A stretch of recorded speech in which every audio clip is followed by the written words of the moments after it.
Okay, hello everybody. Welcome to Korean Atlanta Mentorship.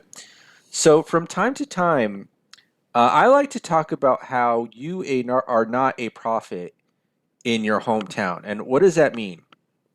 So, basically, that means the people who are closest to you, who probably grew up with you, who are probably the same race as you, are the least likely to listen to you, even if you have the greatest ideas in the world, right? And what's funny is that, me being from California, every time I go to California, I always get a little bit depressed because I don't have like a single person that I know who's going to listen to anything I have to say.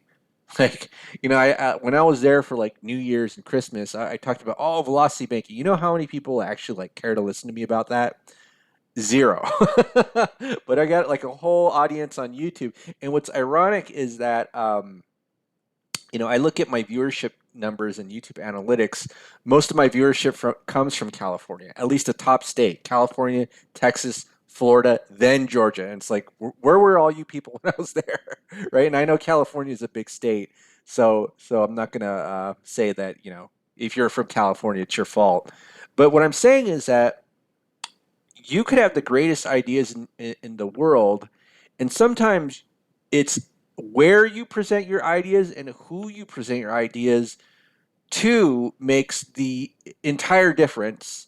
And it's not that the ideas themselves are bad. So sometimes we always hope that we present ideas to the people around us, especially people who are closest to us, friends, family, people we grew up with, teachers, right?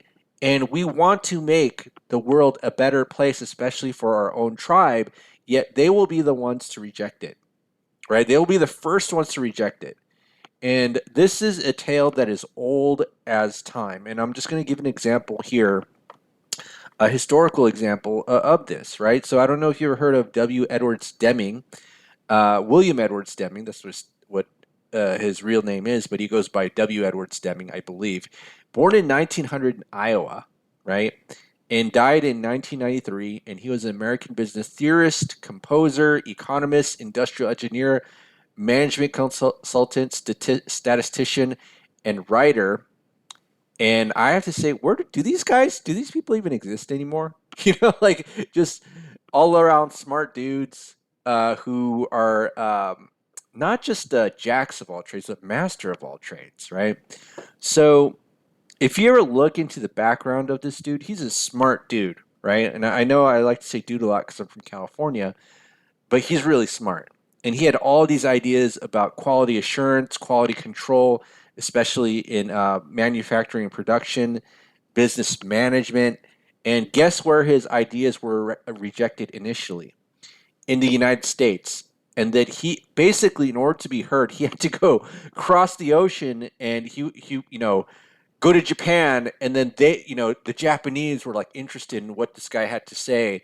And he was basically responsible for revolutionizing Japan's industry, right? Like they listened to his ideas about quality control and manufacturing, and if you look at the history of the '80s, basically. Because Japanese products were so much better than the United States, everyone was freaking out. Oh my goodness, Japanese are going to take over, right?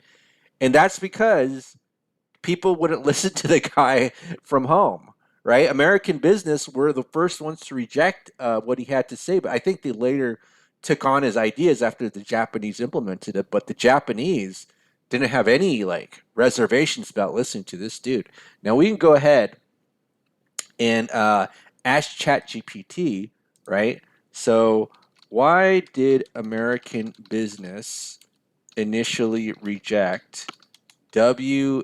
Edwards Deming's ideas about um, uh, business and quality control?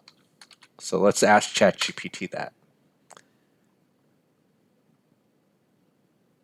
And it's this is a great answer. So W. Edward Deming's ideas about business and quality control were initially rejected by American businesses for several reasons. Emphasis on statistical process control, Deming advocated for statistical process control and the use of statistical methods to understand and improve processes. However, many American businesses at the time were focused on traditional management methods and were skeptical about the applicability and effectiveness of statistical techniques in improving quality. Short-term profit focus. American businesses were often driven by short-term profit motives.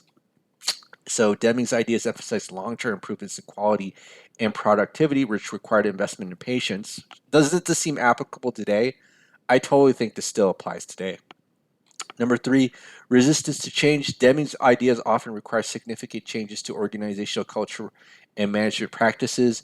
Implementing his principles meant challenging existing hierarchies, power structures, and management styles, and many businesses were resistant to such fundamental changes, preferring to stick with familiar methods even if they were less effective. That still sounds like applicable today. Lack of understanding, um, competitive. I'm going to kind of quickly read through this, skip over some stuff. Competitive pressures. During post World War II, American businesses enjoyed a dominant position in many industries, which led to complacency and a reluctance to adopt new methodologies. It was only when faced with increasing competition from Japanese companies who had embraced his ideas and achieved remarkable success that American business began to consider their approach to quality control. Despite their initial rejection, Deming's ideas eventually gained acceptance in the U.S. business following the success of Japanese companies in the 1970s and 80s. Okay, so I'll just ask, why did Japan not resist in listening to Deming's uh, ideas? Right? Let's ask that.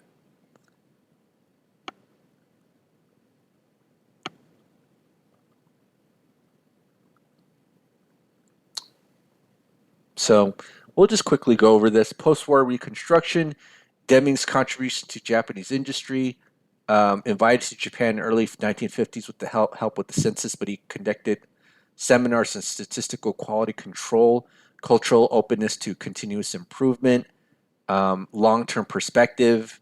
Unlike many American businesses at the time, Japanese companies were more willing to invest in long-term strategies and improvements, even if the benefits were not immediately apparent.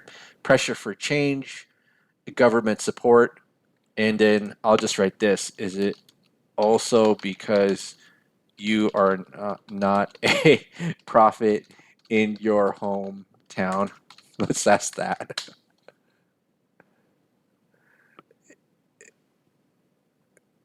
Yes, a prophet is not without honor except in his own country, suggests that sometimes individuals or ideas are not fully appreciated or recognized in their own familiar set surroundings. This concept may apply to Deming's experience. While his ideas were initially met with skepticism and resistance in the US, they were embraced more readily in Japan, where they were seen as valuable tools for rebuilding and improving industries after World War II. The familiarity and established practices within one's own country and organizations can create barriers to accepting new ideas. Deming's ideas gained traction in Japan partially because they offered a fresh perspective and solutions to challenges faced by Japanese industries at the time. So, yes, the notion that a prophet is not without honor except in his own country may have played a role in the differential reception of Deming's ideas between the United States and Japan. And I was just kind of quickly taking a look at some of these pictures, but I feel like this is like masterminds before the internet age, you know? But I think it looks so cool. Like, look at how sharp these people are always dressed, you know? They look like they have a lot of dignity and respect.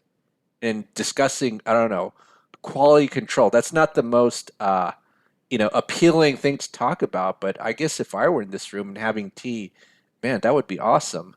And look how everybody's enjoying themselves, you know? And then you go back home and it's like, oh, your ideas don't make sense or they're garbage, right?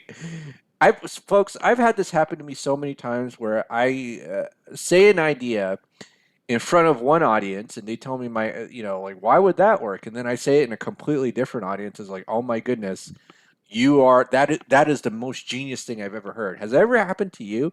It's happened to me plenty of times where I'm just kind of like used to it. So if people don't really support me, all I know is I just gotta say the same idea, exact same phrase, just to a different audience.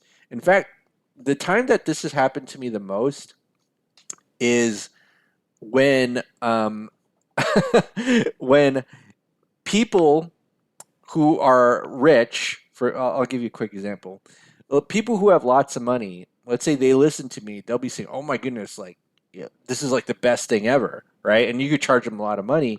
And then people who don't have a lot of money, they'll be like, "Oh my goodness, like this is stupid," blah blah blah blah, and they'll be like blown away that that's their response. Not this isn't happened to me 100% of the time, but what I'm just saying is that sometimes where you present and who you present to may, is much more important than the idea itself. Like the ideas could be revolutionary, but just remember, you're not a prophet in your hometown, right?